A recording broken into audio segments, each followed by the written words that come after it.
Okay, so yesterday we did talk about the area of a triangle, what was the area of a triangle if you don't know the height?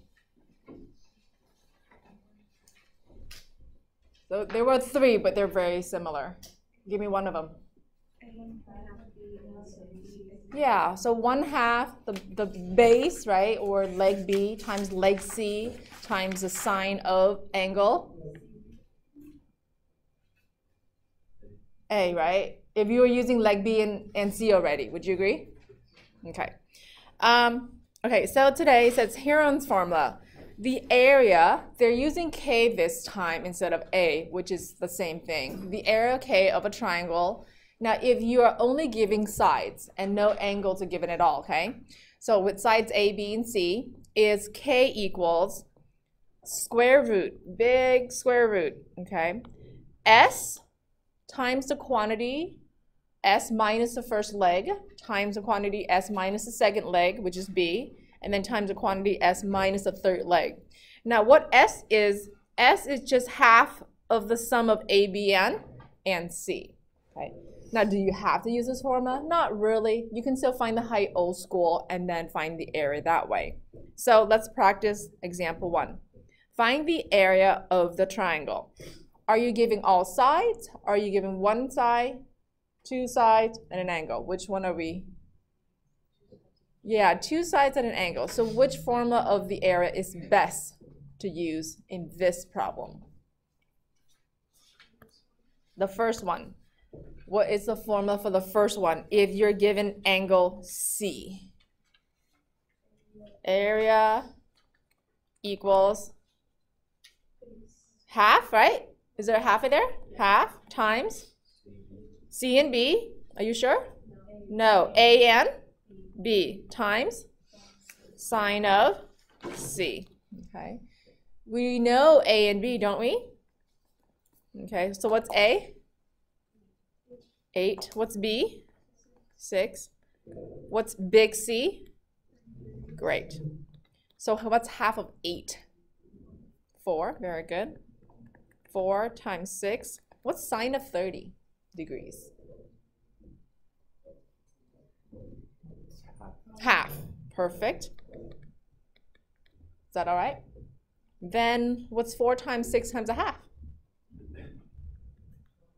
12. Very good. This is area, so what do we always need for unit of measurement? Square. So something square. In this case, they didn't tell you exactly the unit, so we write unit square. Okay. So that's it. That's the area. All right. Example 1b, you're giving 3, 5, and 6. What do you think those mean? They're the sides. So guess what formula are we going to use? The second one. But first, to use the second one, don't you need to find S? What's S? Half of all the sum of all of them, right? So let's do half of the sum of them. So we're going to take 3 plus 5 plus 6. What's 3 plus 5 plus 6? 14. What's half of 14? Perfect. Okay. Then the area, what is the formula for the area if only sides are given? Yep, what's that? Big square root. What's inside? 7. You have S times S subtract the first side, right? So S subtracts 3. Is that okay? Times S subtract the second side. So S, what's the second side? Minus 5. Is that okay? And S subtract the third side. And the third side is? Oops. Times, I should say. Times S subtract, what's the third side on here? 6. Okay. And we know S, you found it yourself. S is 7. So 7 minus 3 times 7 minus 5 times 7, oops, minus 6. Okay. All right, so what is 7 minus 3? 4. And 7 minus 5 is 2. And then 7 minus 6? 1. Okay. So what's under the radical? 7 times 4 times 2.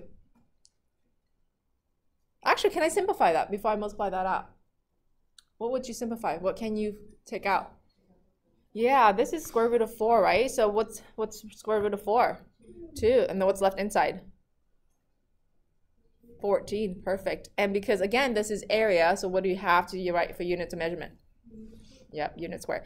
If it doesn't give you unit, then write unit square. If it gives you inches, then write inches square, and so on and so on. Okay, and I think this is the end of your note.